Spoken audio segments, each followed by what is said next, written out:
Assalamualaikum warahmatullahi wabarakatuh. Kami dari kelompok 3 akan memaparkan hasil dari presentasi kelompok kami yang berjudul Analisis Kebiasaan Merokok di Kalangan Remaja di Kota Cimahi. Yang beranggotakan ada Revana Chelsea Nurlinisa dengan NIM 181, yang kedua ada Nurul Fauzia Adinda Kirani dengan NIM 182, yang ketiga ada Melani dengan NIM 186, selanjutnya ada Rifka Halda dengan NIM akhir 202, selanjutnya ada Mita Melani dengan NIM akhir 197, dan yang terakhir saya sendiri Muhammad Supian dengan NIM akhir 217. Baik, pada slide ini saya akan menjelaskan tentang gejala riset yang menjadi latar belakang penelitian kami, yaitu tentang perilaku merokok ulang di kalangan remaja khususnya di wilayah Cimahi. Berdasarkan jurnal Octapia, Wijanarko dan Saluhiyah 2023, prevalensi merokok pada remaja usia 15-19 tahun tercatat tinggi, mencapai 48,2%, yang menunjukkan bahwa hampir setengah remaja Indonesia pernah atau sedang merokok. Kalau dilihat dari data 5 tahun terakhir, tahun 2019 sebesar 10,54%, 2020 naik ke 10,61%, 2021 turun jadi 9,98%, 2022 turun lagi ke 9,36%, tapi 2024 kembali naik ke 9,84%. Artinya, tren merokok remaja belum benar-benar bisa ditekan secara stabil. Di Cimahi sendiri, remaja cukup mudah mengakses rokok, baik karena lingkungan, pengaruh teman, maupun minat merokok ulang. Penelitian ini menelusuri 3 faktor utama yang memengaruhi perilaku merokok ulang. Yang pertama ada utilitarianisme, yang kedua hedonisme, yang ketiga cinta diri. Lalu ada juga dukungan teman sebaya sebagai variabel moderasi yang bisa memperkuat atau memperlemah pengaruh ketiga faktor tersebut terhadap perilaku merokok ulang. Jadi, tujuan dari penelitian ini adalah untuk mengetahui bagaimana ketiga faktor tadi berpengaruh terhadap perilaku merokok ulang di remaja Cimahi, dan bagaimana peran dukungan teman dalam hubungan tersebut. Selanjutnya ada model konseptual. Hipotesis pertama, hedonisme berpengaruh negatif terhadap minat merokok ulang. Selanjutnya ada utilitarianisme berpengaruh negatif terhadap minat merokok ulang. Selanjutnya ada hipotesis 3, yaitu cinta diri berpengaruh negatif terhadap minat merokok ulang. Selanjutnya ada hipotesis 4, yaitu dukungan teman memperlemah pengaruh perilaku hedonisme terhadap minat merokok ulang. Yang kelima, selanjutnya ada hipotesis 5, yaitu dukungan teman memperkuat pengaruh perilaku utilitarianisme terhadap minat merokok ulang. Dan yang terakhir, hipotesis 6, dukungan teman memperkuat pengaruh perilaku cinta diri terhadap minat merokok ulang. Selanjutnya ada koefisien determinasi regresi berganda. Diketahui nilai R-square sebesar 0,735, maka memiliki arti bahwa sumbangan pengaruh variabel perilaku hedonisme, perilaku utilitarianisme, dan perilaku cinta diri terhadap variabel minat merokok ulang sebesar 73,5%. Uji F menghasilkan F hitung sebesar 36,161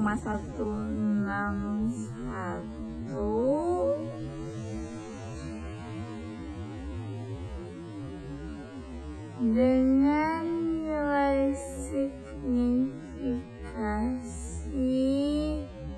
kurang dari 0,01 yang berarti lebih kecil dari.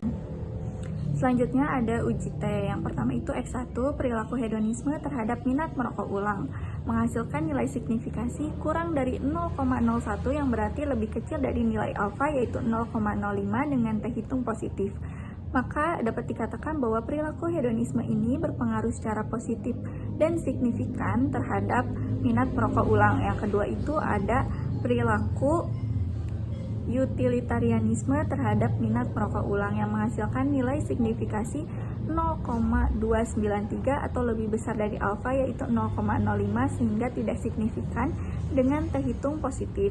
Maka dapat dikatakan bahwa perilaku Utilitarianisme ini tidak berpengaruh secara signifikan terhadap minat merokok ulang. Dan yang ketiga itu ada perilaku cinta diri yang menghasilkan nilai signifikasi 0,833 lebih besar dari nilai alfa yaitu 0,05 sehingga tidak signifikan dan dengan nilai T hitung positif. Maka dapat dikatakan bahwa perilaku cinta diri ini tidak berpengaruh secara signifikan terhadap minat merokok ulang. Berdasarkan hasil analisis regresi moderasi, diketahui bahwa nilai adjusted R-square itu sebesar 0,835. Artinya, model ini mampu menjelaskan sebesar 83,5% variasi minat merokok ulang di kalangan remaja melalui pengaruh variabel perilaku hedonisme, utilitarianisme, cinta diri, serta dukungan teman sebagai moderator. Pada uji F ini, kita memperoleh nilai F hitung sebesar 28,540 dengan tingkat signifikansi lebih kecil dari 0,001 yang berarti jauh di bawah batas 0,05. Ini menunjukkan bahwa model regresi yang melibatkan X1, X2, X3, serta interaksinya dengan variabel moderator secara simultan berpengaruh signifikan terhadap variabel Y. Nilai signifikan Z itu sebesar 0,600 yang berarti tidak signifikan karena lebih besar dari 0,05. Dan nilai T hitung itu sebesar 0,530 yang berarti Z tidak memoderasi variabel Y tetapi memperkuat pengaruhnya. Selanjutnya, nilai signifikan X1Z itu sebesar 0,266 yang berarti tidak signifikan karena lebih dari 0,05 dan nilai T hitung itu sebesar 1,134 positif yang berarti Z tidak memoderasi hubungan X1 terhadap Y tetapi memperkuat pengaruhnya. Selanjutnya, nilai signifikan X2Z itu sebesar 0,07 yang berarti signifikan karena lebih kecil dari 0,05 dan nilai T hitung itu sebesar negatif 2,898 yang berarti Z memoderasi hubungan X2 terhadap Y tetapi memperlemah pengaruhnya. Yang terakhir itu nilai signifikan X3Z dengan sebesar 0,058 yang berarti tidak signifikan karena lebih dari 0,05 dan nilai T hitung itu sebesar 1,970 positif yang berarti Z tidak memoderasi hubungan X3 terhadap Y tetapi memperkuat pengaruhnya. Berdasarkan hasil pengujian terhadap hipotesis, hanya hal satu yang diterima yaitu perilaku hedonisme berpengaruh positif dan signifikan terhadap minat merokok ulang dengan nilai signifikan 0,001. Artinya, semakin tinggi perilaku hedonisme, semakin tinggi pula minat untuk merokok kembali. Sementara itu, H2 dan H3 memiliki arah hubungan positif namun tidak signifikan, sehingga tidak memengaruhi minat merokok ulang secara statistik. H4 dan H6 juga tidak signifikan, menunjukkan bahwa dukungan teman tidak memperkuat hubungan antara hedonisme dan cinta diri terhadap minat merokok ulang. H5 justru memiliki arah negatif dan signifikan sebesar 0,007 sehingga hipotesisnya ditolak karena bertentangan dengan dugaan awal. Lalu selanjutnya saya akan menjelaskan tentang implikasi ilmiah dari penelitian ini. Dalam proses penelitian terkait tingginya minat merokok ulang pada remaja khususnya di wilayah Cimahi, kami menemukan beberapa tantangan yang cukup memengaruhi proses pengumpulan data. Hambatan-hambatan ini bukan hanya menghambat kelengkapan data, tapi juga bisa berdampak pada ketetapan analisis dan kesimpulan yang diambil. Yang pertama adalah kesulitan mendapatkan data yang jujur karena topiknya cukup sensitif.